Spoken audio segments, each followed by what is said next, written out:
Louisiana Scoring, a groundbreaking program based right here in Acadiana Center for the Arts. Louisiana Scoring offers world-class orchestral recording services for film, television, video games, and commercial audio worldwide, right in the heart of Lafayette. This new opportunity exists because we have been working to align our creative strengths as a community with local opportunities and demands. Last year, Lafayette Consolidated Government commissioned a music census through Sound Music Cities, a national consultancy that helped places like Austin, Nashville, and New Orleans plan for sustainable music economies. The census gathered real data about the challenges facing Lafayette's music scene from the musicians and industry workers. While it helped identify real opportunities, we also heard resoundingly that Lafayette's music ecosystem is very vulnerable in the shifting industry landscape. Our partners at LCG take this matter extremely seriously, and I'm pleased to help announce that Lafayette is creating a music liaison position within the city government and launching a collaborative action plan with ACA, Leigha, and LCBC to ensure that the music sector can not only survive but thrive. It's not just about preserving tradition, it's about securing Lafayette's creative edge in a competitive world. That same philosophy of not only producing more artists, but growing the demand for their work is at the heart of today's panel. And with that, audiences don't just magically appear, they're shaped by education, family support, first-hand exposure, and people being willing to take a risk. The more we create pathways for people to engage with the arts, the more we shape a community that values and supports them. Today's panelists understand these concepts intimately.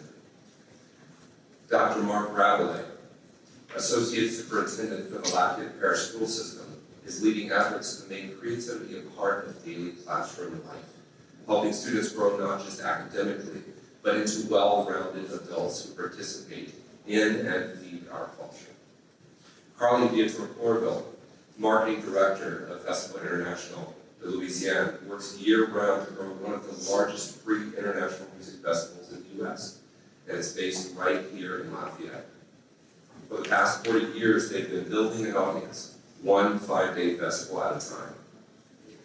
And guiding the conversation is one of a kind Leigha T, educator, dancer, producer, and founder of both Park Village and the Creole Nutcracker.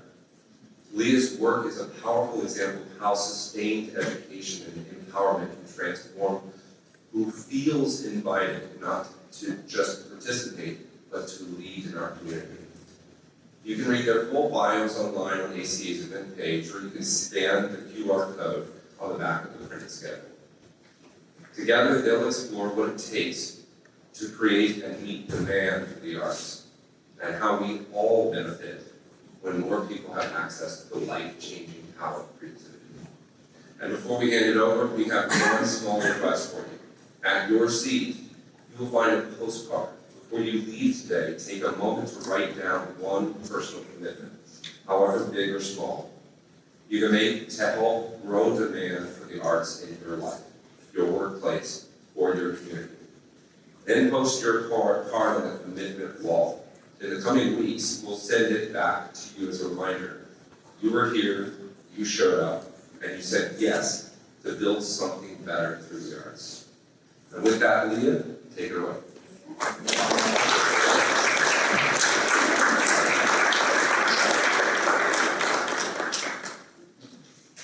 Mic check.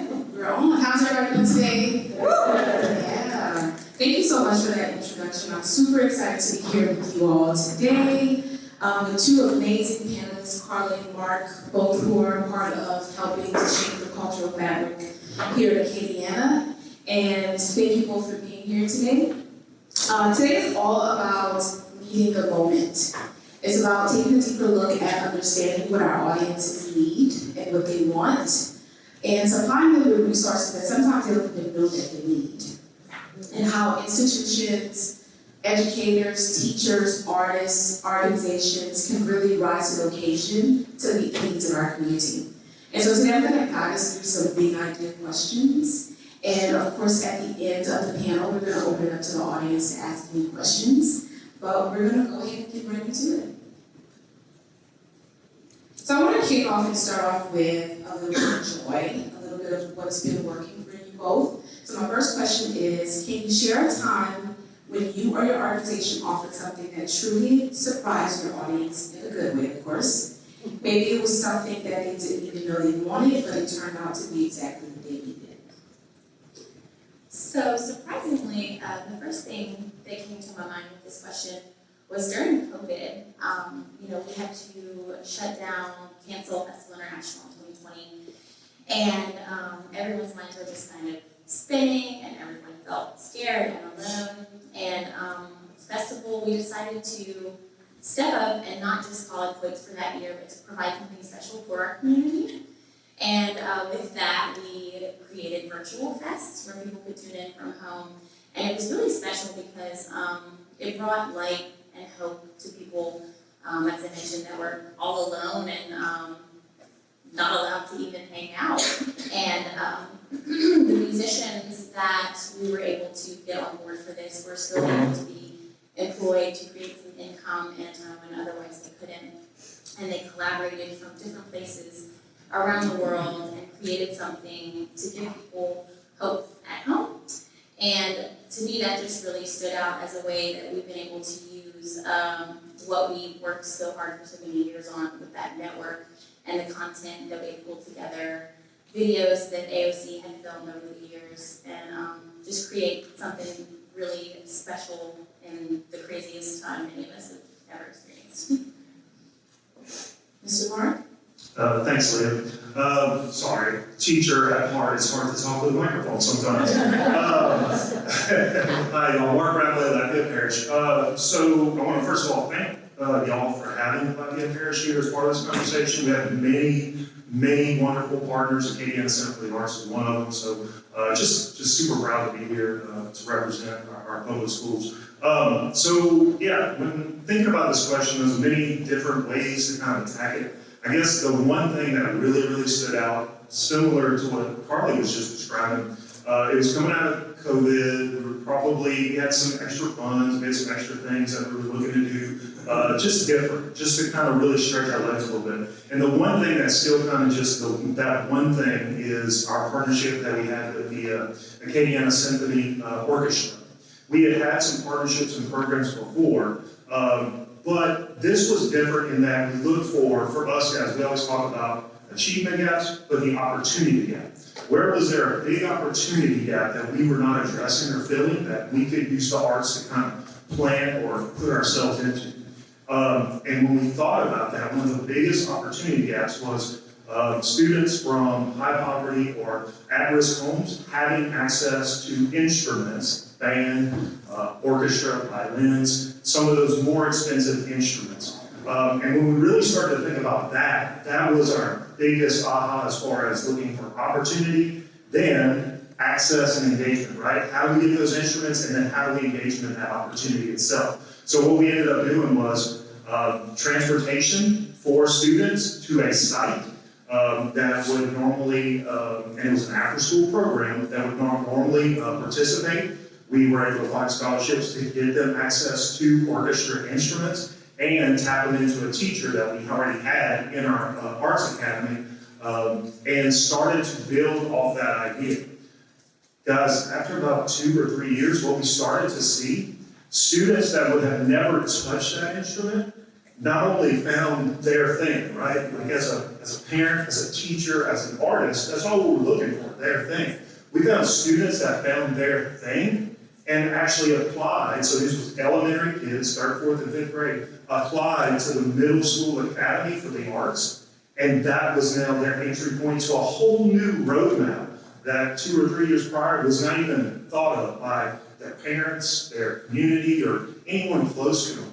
So when I think about that moment, that success, that positivity, that of the power that arts can provide to either kids or families that we maybe don't always think about, that moment stood out more than anything.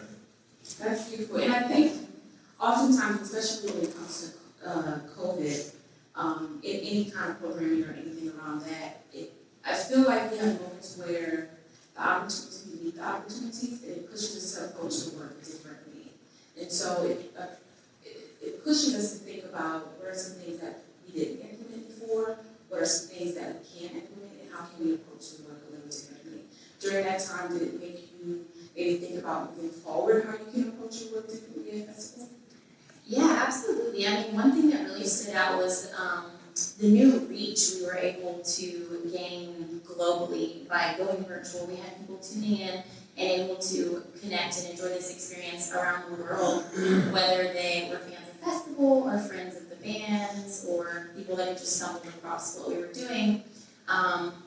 It kind of enlightened us to hone in on ways to be more virtual, and we've really built upon our relationship with KRBS in particular and started really focusing on producing a high quality show, and a lot of listeners are tuning in around the world, and so that's been a beautiful voice for us specifically.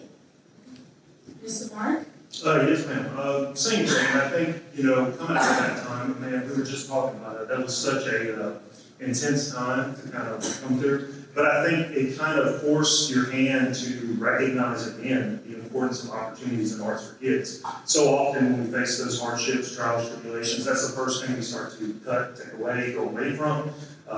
And I'm going to look at Bree kind of on it for a little bit. One of the first times in that role that I had was meeting Bree in that time of trying to figure out how we could still provide those arts experiences to the kids, no matter the learning mode we were in, no matter the situation we were in, trying to still connect them to those opportunities.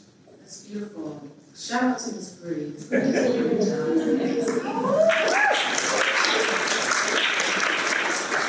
I'm going to shift us to access and equity, which is always a big topic of conversations in multiple communities. And so my second question is, what are some innovative ways your organization is currently sharing power or resources to ensure programming is accessible to more people? So with Festival International in particular, obviously we're an international festival, so we focus on celebrating all cultures. So that allows us to always focus on equity with our programming each year. But with that, we also look at everything with a bird's eye view. Are we representing many ethnicities? Are we representing genders fairly? And our programming director, Leigha Stafford, she's been booking our bands for nearly 30 years now. And the network that she built is just incredible. She works with other networkers around the world to see what bands are up and coming. And she also really focuses on giving a platform to our local musicians here, because we're bringing in other cultures, but we're also putting what makes Acadiana so special out there. And with that, a lot of music buyers come into town to scout musicians from here or international acts. So in terms of sharing our power, I feel like we're really opening a lot of doors for the local and the non-local musicians and providing opportunities they may not have otherwise. And another interesting thing about what Leigha Stafford does, as you can imagine, say there's an Ethiopian band you want to bring in, you can't bring them in for just one show, it's not financially feasible. So she has to go behind the scenes, look who's touring, but also if they're not touring, she networks with other festivals, etc., music buyers to try and build them a tour and to get them shows booked at places like Jazz Fest, for instance. We cross-book with them a lot to make this possible and to create these opportunities that may not be created otherwise. So a lot of moving parts, but it's very interesting and very special, and a lot of musicians and artists and chefs, etc., are able to put their work out there in front of 300,000 people over the 5 days. Yeah, I always notice that Jazz Fest and Festival International almost on Saturday. I can't go to Jazz Fest. It's hard. Yeah. Mr. Mark? So for that, I'm thinking, all right, so again, the most recent thing, we have Arts Experience for All. So Arts Experience for All, those of you that don't know, this has been an initiative I think we're going into year 3 of, I'm kind of 4, thank you, 4. forward of, and this was kind of an all hands on deck initiative. So we've always partnered with ACA, ASO, like we mentioned, PASA, the Hilliard Museum, but it's always kind of been in silos, right? Isolated events or activities and things like that. This idea started from, we wanted to provide a high quality artistic experience for every kid pre-K. And so normally what happens with a school, you may do that. You may go to a museum every year. We always joke, you go to the pumpkin patch every fall, right? Like, so after a while, you've seen the pumpkin patch 4 or 5 times in a row every October. What we were trying to do was create, we know our LPSO students, we wanted them to offer a variety of experiences from their pre-K year all the way to their last year in middle school. So for us, the benefit of having, 30 plus sites, elementary and middle, we could figure out a grade level, an event, a time, a schedule, and then we could also structure it to where what I got in my kindergarten year, maybe I saw a huge puppet production. Then the next year I would see the symphony. The next year I would go to the museum. It would be a variety of experiences that we could connect to kids on a different level, because again, the more exposure, the more likely they're able to find what it is they most likely connect to. And so I will say that with that, we have about 2,000 kids at grade level, so if you want to talk about fun, 2,000 kindergartners in an auditorium at one time. First graders, the same thing. But man, what we're seeing now, I told them when I was talking about this, going into the 4th year, the first year it was, they had to learn to be a good audience member. They had to learn to be a good art participant. They had to learn how to engage. Now, they're getting it. They understand it. It's starting to click. It's starting to connect with them. So, that again, as an educator, I'm like, okay, not only checking that academic box, but now it's that whole person box, right? Like these are genuine members of our community that can go out and appreciate the rich culture that we have to offer. I'll also say this because I think it's really important. Again, we provided transportation, we provided busing, but y'all, we said from early on, like, it wasn't something you had to necessarily earn, it was for all. So it didn't matter about your behavior, it didn't matter if you were A honor roll, it didn't matter all those things, where you came from and all that. If you were with us in the district as a student in that grade, you were getting on the bus and you were off to the arts. So that was a really, really neat experience that we're continuing to see, and it's continuing to evolve because we're seeing our local artists come out, we're seeing our high school people want to connect in those experiences, our high school bands want to perform for those kids, so it's starting to grow and mature in ways that we couldn't even plan for in the beginning. That's beautiful. I love that all kids are able to participate. That's really something. I've taught in the school system for 12 years prior to doing creative entrepreneurship full time. And so I believe that it's important for all kids to have behavior. Sometimes they get punished. And when they get punished, arts is one of the first things that gets taken away from them. But I feel like all kids should have that opportunity. I think whenever we talk about or have the conversation about accessibility and equity, oftentimes we like to start off the question with, what can we do? But I think one of the smartest things we can do is start with the question of, what are the challenges? And then how can I formulate a system to really break down these challenges? What are some of the challenges that you all maybe have faced when trying to facilitate programming a system? Yeah, so, for one, it gets harder every day with visas for us in particular, for musicians, and, there's a lot of apps that we love to bring in, but it's just not possible. So that's a really tricky one. And the infrastructure for downtown, as great as it is, there are challenges for accessibility in general. So that's something the city and ourselves have been working on. And at a festival, we try to make everyone heard and comfortable and be able to come out and experience, like you said, accessibility is just huge. And, the opportunities that you're creating and our festival being ticketless free allows so many to come out and enjoy it, and just spreading the word and getting them out there and knowing that they can come and enjoy it with everyone else. For us, as a system, so we're a public school system, we have to prioritize and we have to budget those priorities. So for us, funding is key. But we map out our budget to provide, and we always talk about our core values, but one of those is opportunities, and the arts is a vital part of that. So we just as a system, kudos to Mr. Tuchek, the superintendent, our board, they see the value and benefit of what's available in our community partners and what's available out there, but also what the arts can do for kids, so they prioritize that in the budget. Outside of that, I mean, for a lot of our kids, it's transportation. And so I know, like, it sounds like a broken record, guys, buses are huge for us. Like, having those drivers and being able to bring kids to where they normally wouldn't be able to go, that's huge.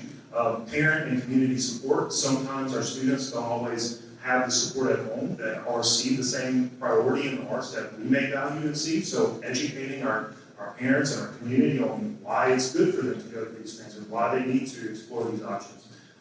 Those are other, just opportunities that we got to look to fulfill on our end.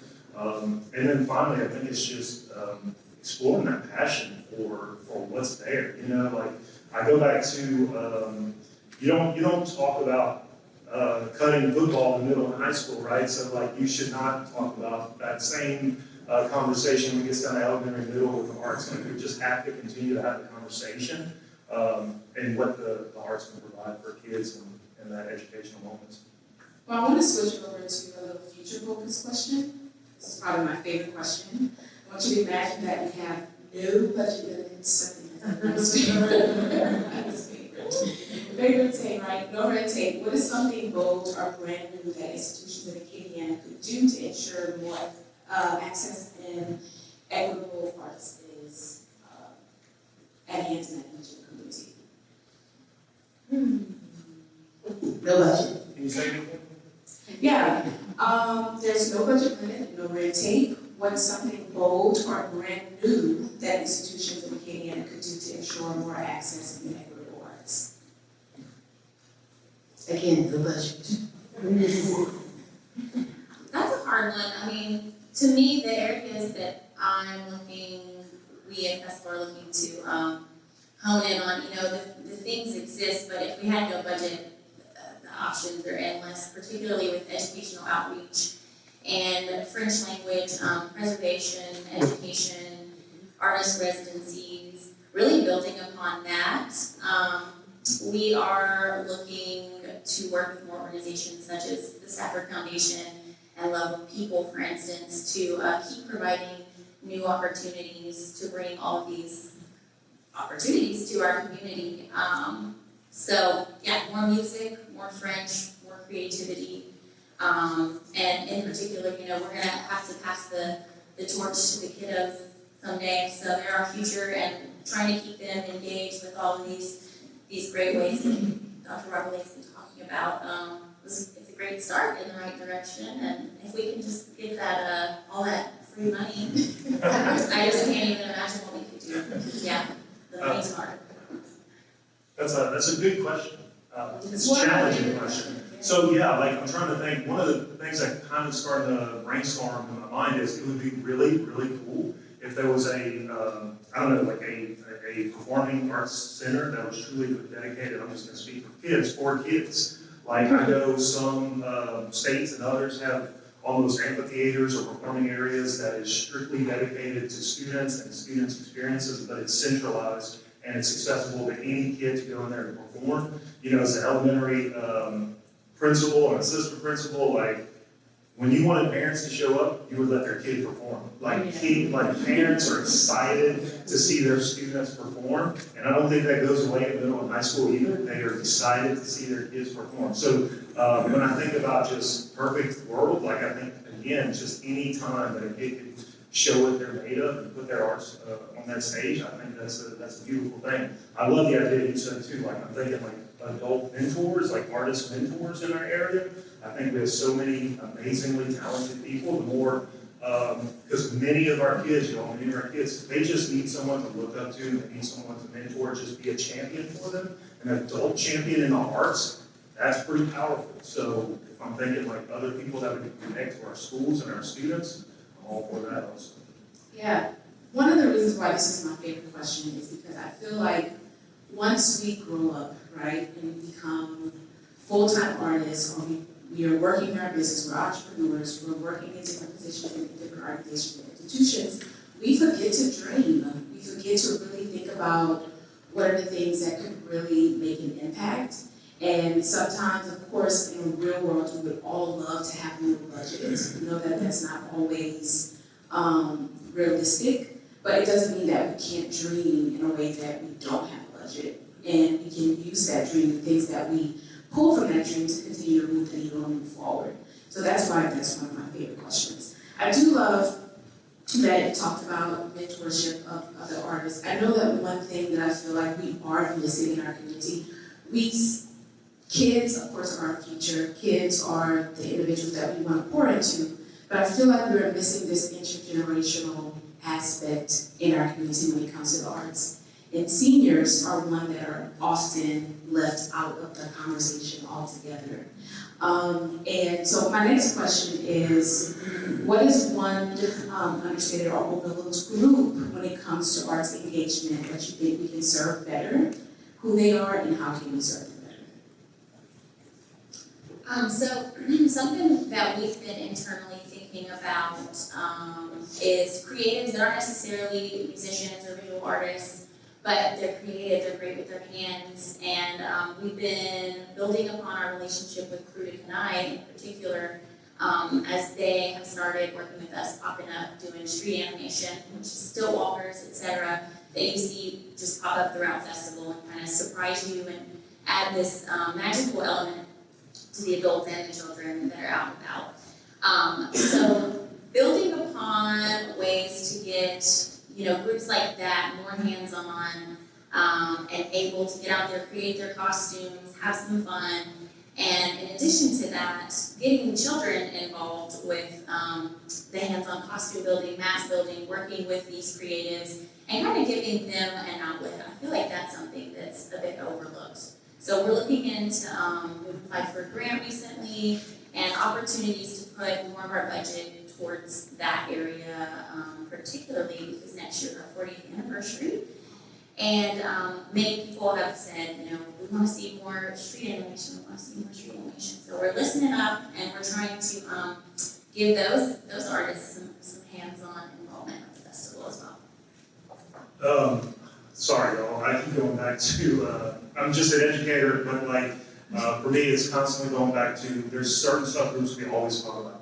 English language learners, students with disabilities, and those with high anxiety, social emotional needs that we just haven't quite, cracked the code on, right? So for me, I think anything that we can continue to provide resources for those three subgroups, English language learners, students with disabilities, and those with, more social emotional needs, I think that's something that we still, as a group of educators, are still trying to think through what are the resources and abilities for us to connect with them more, whether it's through arts or other tools that are out there. Yeah, that's great. Ms. Markey, I know you spoke about your collaboration with ACA and other organizations. I think collaboration is one of the main drivers of really meeting the needs of our community. Talk about how important is collaboration and maybe some other institutions that you collaborate with in your organizations. I was pretty amazed when I hopped on board with Festival International 8 years ago, just to see how much we collaborate with everyone, because everyone seems to love this event. So, city workers, everyone involved downtown, the businesses, as well as other nonprofits and creatives, everyone kind of works together to pull this thing off. It's a community-driven event. It just blows my mind that we're able to raise nearly $2 million each year and throw this 5-day party for free. So it's so many moving parts. And Leigha, I know you've worked with your dancers in the past to bring out dance is another huge element for us. As mentioned earlier, Love of People has been a great one that we've worked with. And we're just always, our ears are always out listening for who could use a hand locally, non-locally, who could use a hand putting their work out there, and just in general. Yeah, we are in Latin Parish super blessed with all the community partners that have been open to working with us and just working with our schools and working with our principals on any initiative. We have a few in the room, so it's easy to kind of cheat on this. Pew Family Foundation has been a super partner for us for a long time, and we're doing some really magical things in some of our schools in most need that we're super excited about, and love our schools, Dr. Schumacher and his foundation. The cafe groups and the community involvement that they've been able to generate and build and connect schools to those families and community partners that normally would not have been as involved. We've also seen, just a great presence in our schools that hadn't been tapped in prior to. So we have been super blessed to be, just in collaboration and working with those groups on a regular basis. Yeah, and I think as leaders, we are often looking at how can we present, are we presenters of art, or presenters of the work? But has there been any conversation of shared participation from the community? So how can we bring the community into what we are doing? I do think that whenever there's shared ownership, that there's a greater investment from the community. So bringing them in to be a part opposed to only presenting, has that been something that has been maybe in conversation, or what could something like that look for festival and for Lafayette Parish? Well, like I mentioned, we're always listening, and we every year have different organizations or entities reach out to us with ideas, and we try to dream, as you mentioned, as if there was no budget, to make as many things happen as possible, or to find sponsorships to make things possible. We're always listening and trying to bring things to life.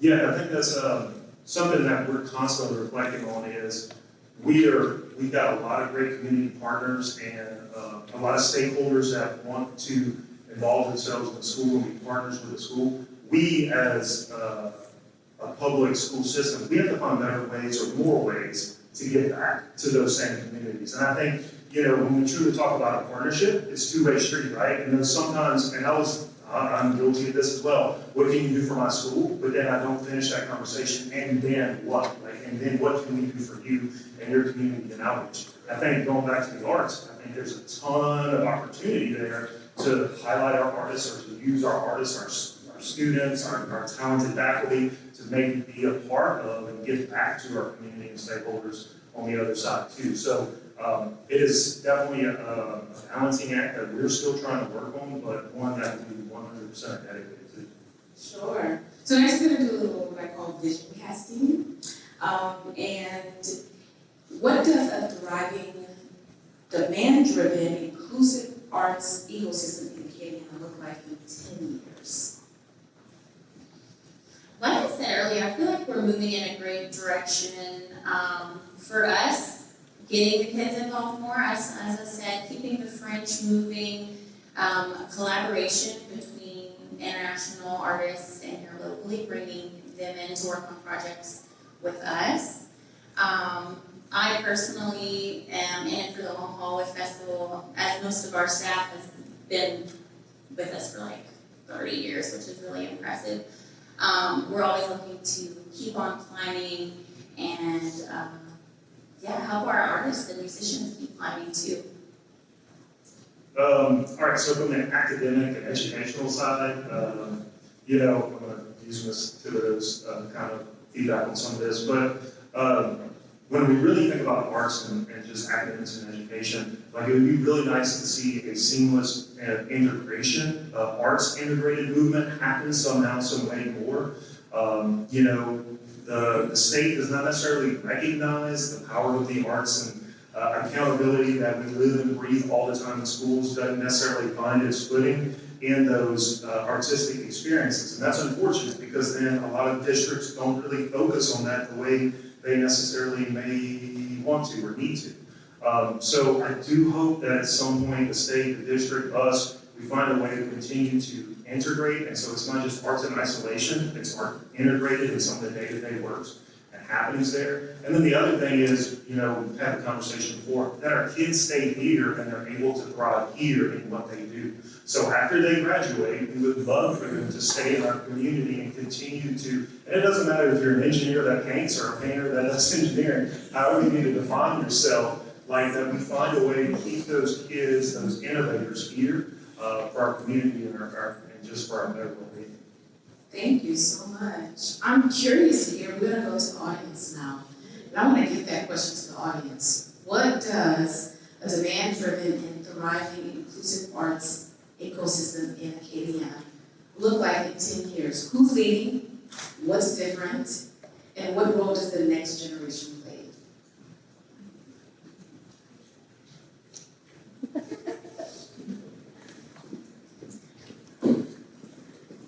Mark's not surprised to give me this a shot.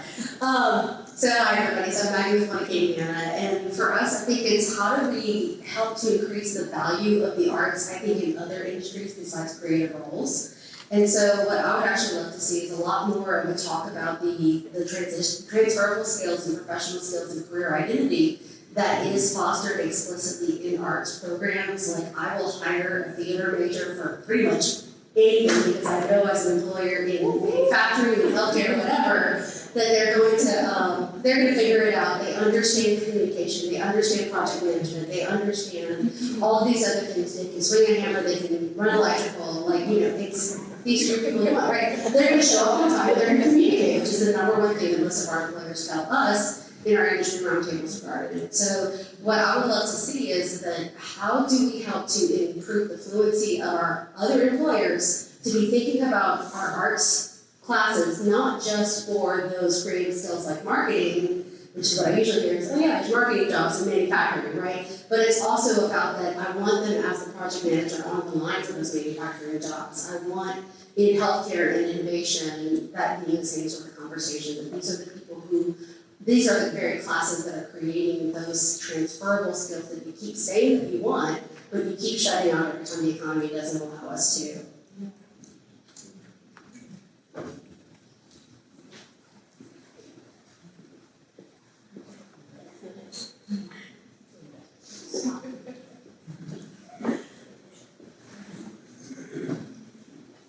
Well, I would like to see in 10 years that artists who work in the schools, work in the community, are paid a living wage, and they have benefits, and they get health care, they get retirement, all those things that corporate America takes for granted, but the artists have to work 3 jobs to try to make it.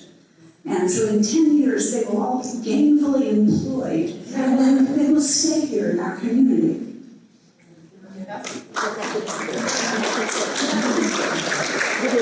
beautiful answer. I answered all these questions myself, and my first answer is artists are paid well. Yes. Yeah, I think it's a connected infrastructure that's safe for travel for pedestrians. So talking about the by bus traveling, people that can walk, bike, run places, and having like a basic physical education, physical activity that also supports the arts, and also just collaboration by maybe disconnected creatives, maybe like people that aren't typical, like city designers and artists. Yeah.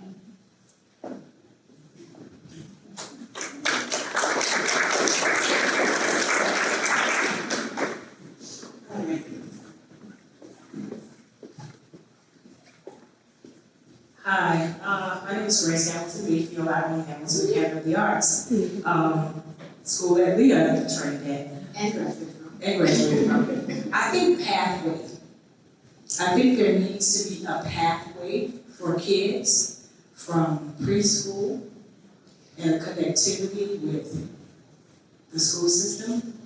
Preschool, middle school, high school, college, connecting. Let's identify those kids at a real young age that have a potential for the arts, and let's develop a pathway for them specifically. I mean, there's arts in the elementary school, junior high, and high school, but specifically that we can create a pathway that connects them from all the way through, and that connection goes straight to the university.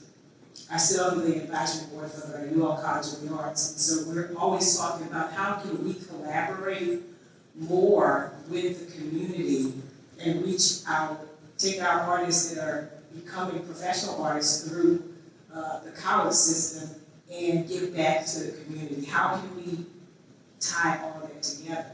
So that, is there a pathway that we can create? If I had to dream in 10 years, I would say, let's create a pathway to identify those children at a very young age, and they take that pathway all the way through what we have in place already in terms of curriculum and development, and let's bring them through the UL College of the Arts into professional musicians and dancers. We don't have a professional dance company in Louisiana. I've been saying this for years, we need one. Because we have dance styles here that no one else has. So the fact that we don't have one, to me, is ludicrous. So pathway, what could those pathways look like? For kids that can be identified, what is the system that we can put in place to identify them early and help them develop that pathway so that, and that needs to be education, that needs to be economics, that needs to be financial literacy. All of that has to be part of the pathway. I tell the students in the UL Dance Department, you are an entrepreneur, whether you consider yourself that or not. You have to sell yourself as a dancer. And so how do we teach them financial literacy? How do we teach them grant writing? How do we, so that pathway that gets developed for the next 10 years. And so that's going to sustain, I feel, the Lafayette community in Indiana in 20, 30, 40 years from now, after I'm no longer here. But those pathways can be developed and those systems can be put in place that will sustain the economics, the culture, all the things we're talking about today over the next 50 years. So if I had to dream, I would say that's what I would like to see us in 50 years. I think that's one question.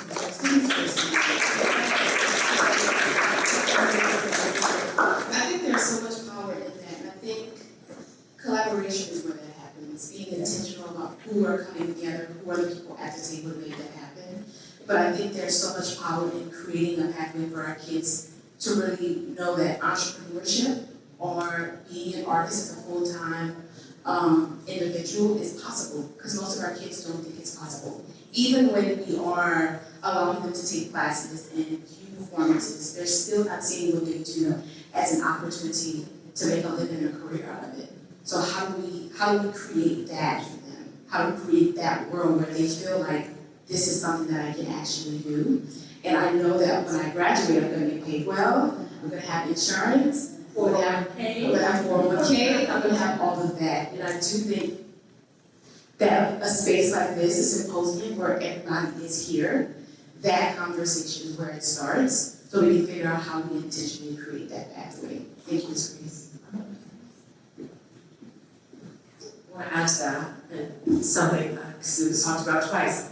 Monique and I are laughing at ourselves over here. So LPSS already does a really wonderful job of two things. We have an art mentor program, and we have a program that deals with pathway. It's called the Talented Program. It's the Gifted Talented Program, where we identify kids whenever we can, and they have professional artists in music, theater, and what's the other one, visual arts, that meet with students one day a week, and we talk to them because we have had professional careers, and we try and guide them that way, and we give them the mentorship that they need. But I think we can do more than that, and I think that it's a beginning, and we're meeting the needs of the state and the requirements that the state gives us. But what other connections can the Talented Program have with the community? Like, I know Monique goes above and beyond for her students. Several of us, I don't know if there are any other talented teachers in here, but there's some that are around.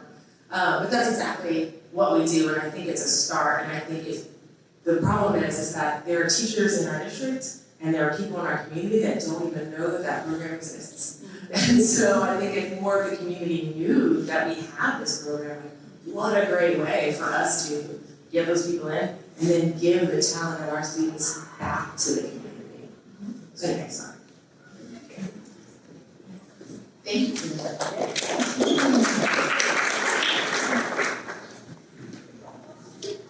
too wanted to piggyback on that because it's also a need to educate parents.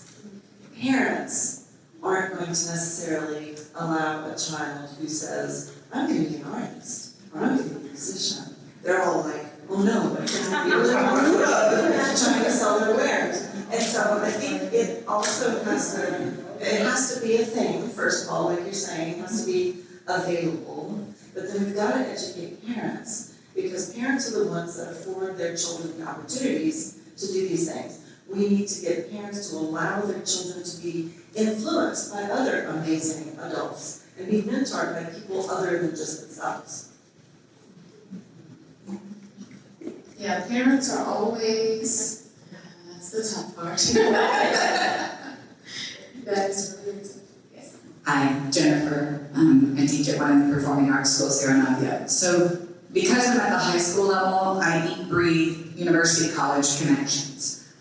My red flag is we don't graduate enough across the state from colleges and universities to support, one, what we currently have, and two, to grow what we currently have. When you are graduating 3 to 7, I'm gonna say numbers out loud, band directors and choir directors for the entire state of Louisiana in a year. Okay, flip the script. Baby boomers are retiring.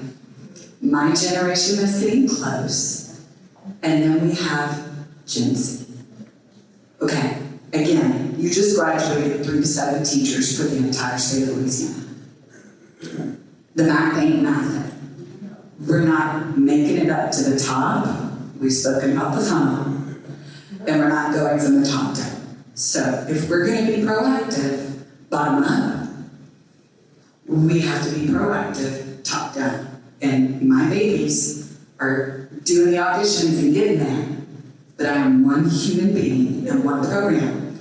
And thank you, Lafayette Parish, for acknowledging the arts the way you do. I'm a country girl. I'm a Sabine Parish, Sleep Band, North Louisiana country girl. I grew up in, his real name is SotA, 500 people, red light gas station. Where am I? Where are the other girls that look like me getting it from? I had that kind of mom that drove 30 miles to take care of baby girl times 4 kids. But what are we doing in a holistic approach in a bigger world? What are we doing for every other small district, big district across this state? And how can we unite the arts councils and other arts organizations to take a more proactive approach? Again, from pre-K through 12, so these creative souls don't figure out who they are at 10 at Sleep Band on the back of a 4-wheeler to finally end up in Lafayette, Louisiana and be okay. But then, what are we doing at the university level to reach out to little girls like me who took a private piano lesson? I wasn't at an art school. I didn't have this dream situation that my children and my students have. What are we doing that way? It has to be roadmap, bottom up, top down, coherent, consistent, constant reflection, tweak, and redo. That's where my heart's at. Yeah, thank you for that. And I think, when I do that, I think of how does innovation play a role in that, right? I think what is beautiful about the world that we live in every genre of art, no matter if it's dance, if it's music, if it's theater, there has been this evolution of change. Things change, things evolve over time. The one thing that has never changed and does not evolve is the education system, how we approach it, and how the arts fit into that. And so I challenge everybody here to think about how can we meet Gen Z where they are. From the bottom to the top is correct, but doing it the way that we've been doing it is not going to work because it's not working. So how can we give them what they want, but give them a lot of what they need? And I think we have to start thinking about, even though we have these barriers within the educational and political landscape, we as artists have to be creative, as educators, as institutions. We have to be creative in how we innovate and how we evolve our teachings, our methods, our systems, and what we're going to do to make it better for the next generation. I think that's a part of the answer, right? Is how do we think about it differently, not the same? So I know time's short, so I just want to again to thank you, Dr. Rabalais, that it's so heartwarming just to hear these conversations. As a retired educator myself of children with disabilities and minorities and English language learners, that's the population that I always taught. And I think the key is hearing that we put as a priority this cultural shift in our thinking, but also having infrastructure like cultural centers that we dream of. But it starts here with these conversations. So we have to build from here because access is the key. Because our kids don't know what they don't know if they've never been exposed. And they never will be exposed as long as we prioritize standardized testing as the end all and be all of success. There's more to what our kids have to offer than being able to add and read. They do need to be able to do those things, but we need whole children, well-rounded children. So thank y'all for having this conversation.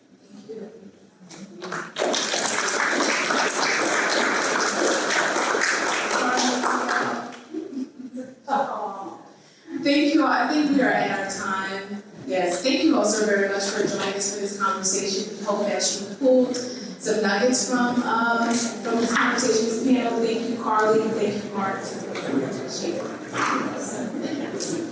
it.